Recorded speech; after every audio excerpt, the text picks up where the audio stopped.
السلام علیکم ورحمۃ اللہ وبرکاتہ۔ میرے بھائیوں، ایک آیت ہے قرآن پاک کے اندر جو سورۃ البقرہ کی آخری آیت ہے، جس کے اندر اللہ تعالیٰ نے ایسے مضامین کہے جس سے اگر پڑھ لیا جائے یا سمجھ لیا جائے تو انشاءاللہ اللہ دنیا اور آخرت کے ہمارے مشکلات کا حل نکال کر اللہ ہماری دنیا اور آخرت کو کامیاب کرے گا۔ میرے بھائیو، چاہیے کہ ہم سب بھی اسے پڑھیں، جو مومن ہیں وہ اسے پڑھیں، انشاءاللہ اللہ تعالیٰ ہمیں دنیا میں بھی عزت عطا کرے گا اور آخرت میں بھی عزت عطا کرے گا۔ اور وہ آیت یہ ہے کہ بسم اللہ الرحمن الرحیم، لا یکلف اللہ نفسا الا وسعها لها ما کسبت وعلیہا ما اکتسبت ربنا لا تؤاخذنا ان نسینا او اخطأنا ربنا ولا تحمل علینا اسرا كما حملته على الذین من قبلنا ربنا ولا تحملنا ما لا طاقة لنا به واعف عنا واغفر لنا وارحمنا انت مولانا فانصرنا علی القوم الکافرین۔ تو اللہ تعالیٰ نے فرمایا انسان کو دنیا میں بھیجا تو اس کا ایک مقدر بنا کے، اس کا ایک سسٹم بنا کے اللہ تعالیٰ نے دنیا میں بھیجا ہے۔ تو اللہ نے کہا ہے کہ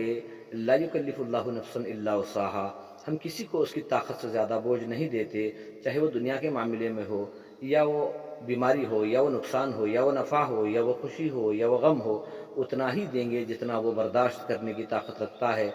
آگے کہا لہا ما کسبت وعلیہا ما اکتسبت، اس نے جو کیا ہے، یہ جو کمایا ہے، اس کا وہ ذمہ دار ہے، اس کے نتیجے کو وہ دنیا میں بھی دیکھے گا اور آخرت میں بھی دیکھے گا۔ میرے بھائیوں، مطلب یہاں اللہ تعالیٰ نے فرمایا تمہاری کوشش، تمہاری محنت کو ہم نے ایک ذریعہ بنایا ہے،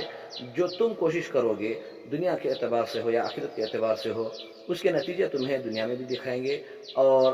یقیناً آخرت یعنی مرنے کے بعد بھی تمہاری جو کوششیں ہیں، تمہاری جو محنت ہے، اسے ہم دکھائیں گے۔ تو میرے بھائیوں، بسا اوقات ایسا ہوتا ہے کہ انسان دنیا میں محنت مشقت زیادہ کرتا ہے لیکن اس کے نتیجے کم نظر آتے ہیں، یا وہ دنیا کے اعتبار سے محنت کرتا ہے، محنت زیادہ کرتا ہے لیکن نفع کم ہوتا ہے۔ اس کا مطلب یہ ہے کہ ہماری محنت میں کچھ غلط ہے، یا اخلاص نہیں ہے، یا اللہ کی رضامندی نہیں ہے، اس لیے ہمیں محنت زیادہ ہوتی ہے دنیا کے اعتبار سے لیکن منافع کم ملتا ہے۔ اور آخرت کا بھی یہی مسئلہ ہے۔ اللہ نے کہا ہے کہ لہا ما کسبت وعلیہا ما اکتسبت، دنیا میں جو آخرت کے اعتبار سے جو کرو گے اس کا نتیجہ وہی دیکھو گے۔ اگر ہم نے دنیا میں رہ کر عبادتیں کی، اللہ کو منانے کی کوشش کی، تو اس کے نتیجے بھی بہتر ہونے والے ہیں۔ اسی لیے حضرت لقمان نے فرمایا اپنے بیٹے سے کہ بیٹا، دنیا کے لیے اتنی محنت کرنا جتنا تمہیں دنیا میں رہنا ہے، آخرت کے لیے اتنی محنت کرنا جتنا تمہیں آخرت میں رہنا ہے۔ تو میرے بھائیوں، آگے اللہ نے ایک مضمون ہمیں ایسا بتایا کہ جس کے ذریعے سے اللہ تعالیٰ نے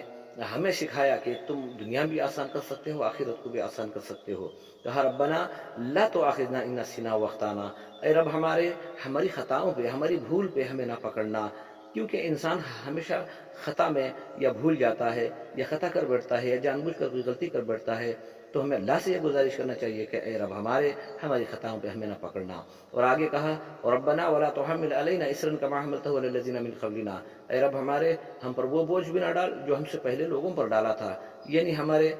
نبی پاک صلی اللہ علیہ وسلم سے پہلے جو انبیاء علیہ السلام ہے، جب اگر لوگ نافرمانی کرتے، اللہ کی نافرمانی کرتے، پیغمبروں کو ستاتے یا ان کے خلاف چلتے، تو اللہ تعالیٰ ان پر عذاب بھیجتا تھا، عذاب کے ذریعے سے ہلاک کو برباد کر دیتا تھا۔ تو اے اللہ ہم پر وہ بوجھ بھی نہ ڈال جو ہم سے پہلے لوگوں پر ڈالا تھا۔ ایک التجا ہے، ایک دعا ہے۔ اس کے بعد آگے کہا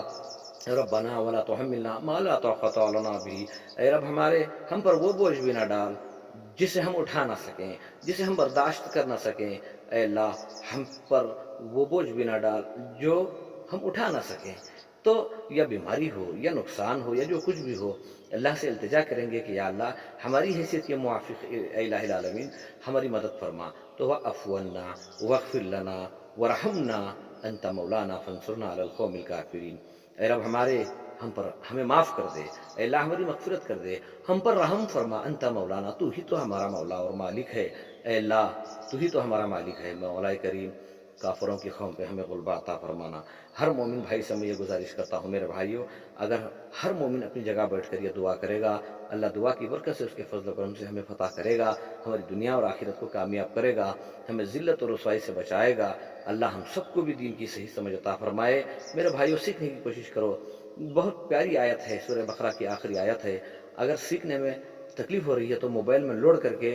کم از کم دن میں ایک مرتبہ اسے توجہ سے، اخلاص سے سنیں، اللہ تعالیٰ کم از کم سننے کی برکت سے بھی اللہ ہماری زندگی کی کمی کوتاہیوں کو درگزر کرے گا اور ہمیں عزت والی زندگی عطا کرے گا۔ اللہ سے دعا کرو کہ اللہ ہم تمام کو دین کی صحیح سمجھ عطا فرمائے۔